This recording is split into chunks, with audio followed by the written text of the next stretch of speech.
Hello everyone, आप सभी को हमारे तरफ से गुड इवनिंग। और अभी हम लेक्चर को रिकॉर्ड कर रहे हैं। चलिए आज देखने वाले हैं क्लास 10 का साइंस का चैप्टर नंबर 1, रासायनिक अभिक्रिया एवं समीकरण। आइए देखते हैं पहले रासायनिक अभिक्रिया किसे कहते हैं। रासायनिक अभिक्रिया जब दो या दो से अधिक पदार्थ आपस में मिलकर एक या एक से अधिक नए गुणधर्म वाले पदार्थ का निर्माण करते हैं तो उसे रासायनिक अभिक्रिया कहते हैं। मुख्य उदाहरण: भोजन का पाचन, लोहा पर जंग लगना, मैग्नीशियम फीता का वायु में जलना, दही का बनना।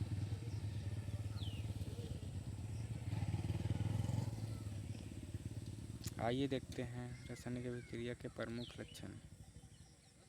रासायनिक अभिक्रिया होता है तो परिवर्तन क्या होता है? अवस्था में परिवर्तन होता है, रंग में परिवर्तन होता है, गैस का उत्सर्जन, तापमान में परिवर्तन। रासायनिक समीकरण किसे कहते हैं? Chemical equation.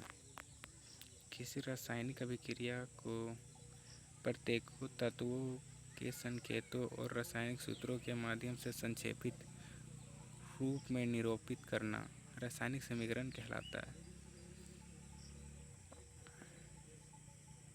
समझे ना? संकेतों और रासायनिक सूत्रों के माध्यम से संक्षेपित रूप में निरूपित करना रासायनिक समीकरण कहलाता है। आइए देखते हैं, एक एग्जाम्पल है।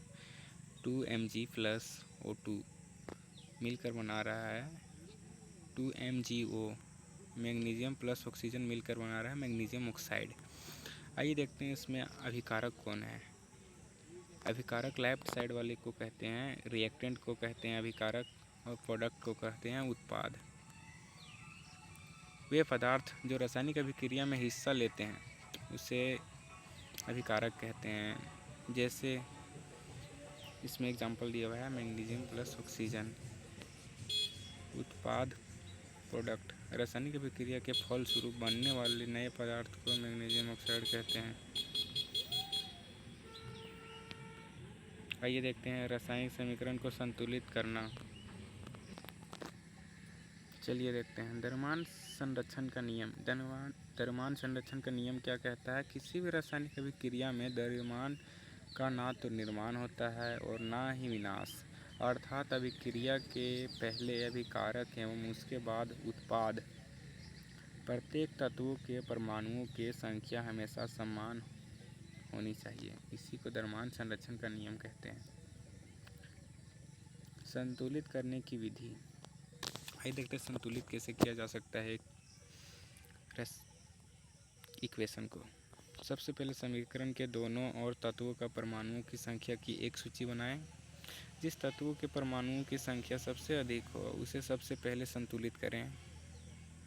और तीसरा क्या है? परमाणुओं की संख्या को बराबर करने के लिए हम केवल गुणा का उपयोग कर सकते हैं, सूत्रों के आधार में कोई बदलाव नहीं कर सकते। आइए देखते हैं तीसरा, संतुलित समीकरण का उदाहरण। ये एक बैलेंस इक्वेशन है। 2Fe plus 4H2O, Fe3O4 plus 4H2O। देखिए लेफ्ट साइड में 8 हाइड्रोजन है, राइट साइड में भी 8 हाइड्रोजन है।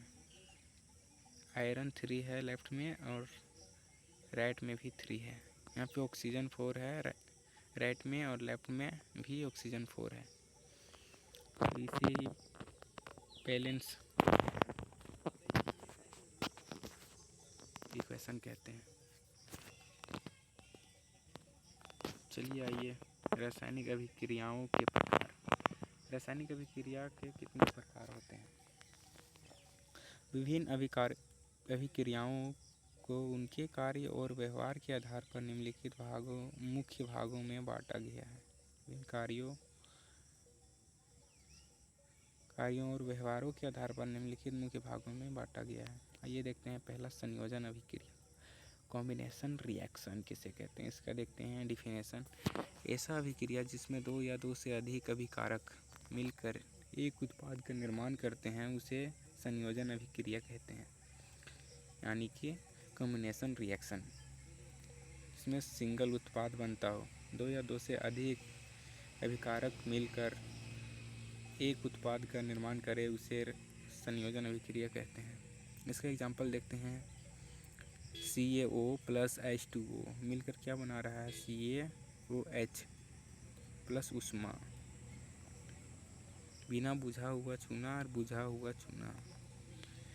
आइए देखते हैं वियोजन अभिक्रिया किसे कहते हैं, यानी कि अपघटन।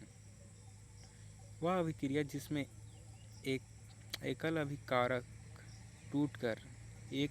टूटकर दो या दो से अधिक सरल उत्पाद में बदल जाता है उसे वियोजन अभिक्रिया कहते हैं। जैसे एग्जाम्पल में देखिए 2FeSO4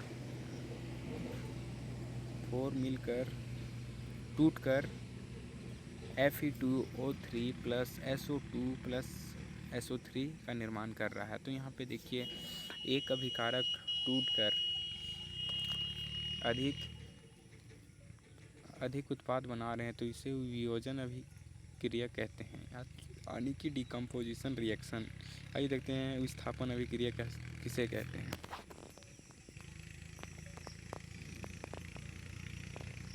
ऐसे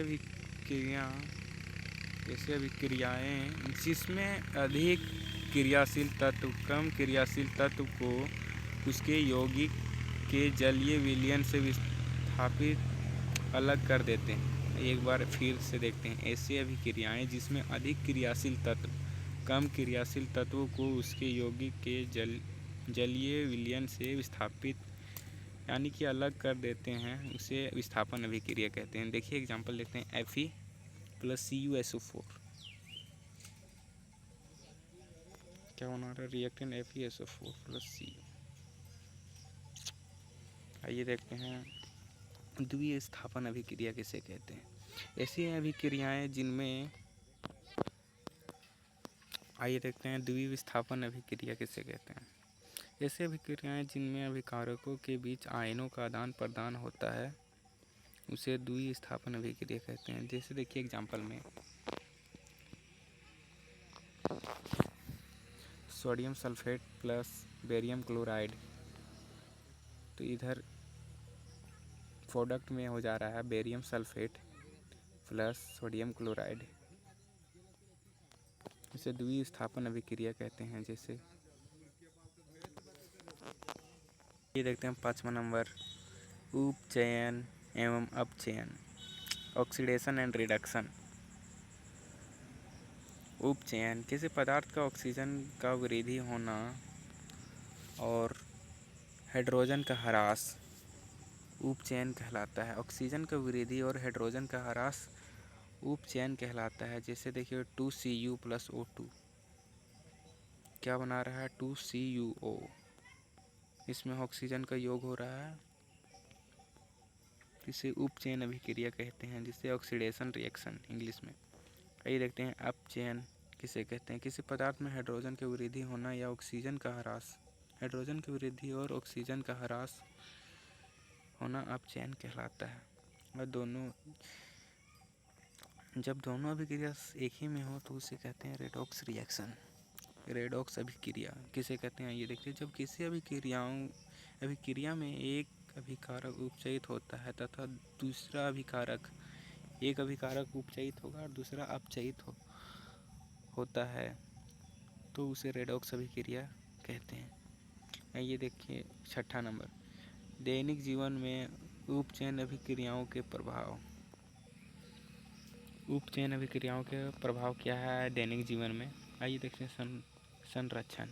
जब कोई धातु अपनी आसपास अम्ल आर्द्र एवं या वायु के संपर्क में आती है तो वह संक्षरित होने लगती है, यानी संक्षरित मतलब कमज़ोर होने लगती है।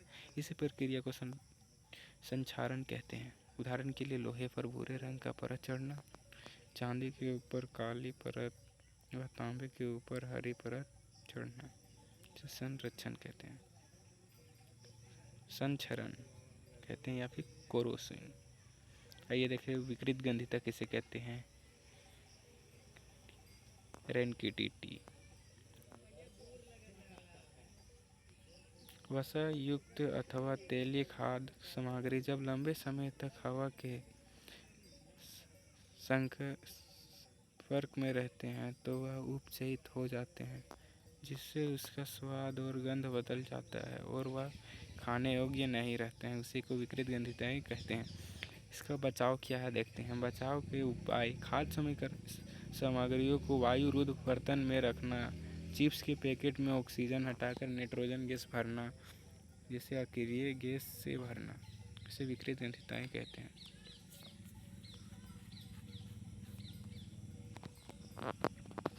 इसी तरह से चैप्टर हुआ कंप्लीट। तो बताइए, कमेंट में ज़रूर बताइएगा कैसा लगा आपको।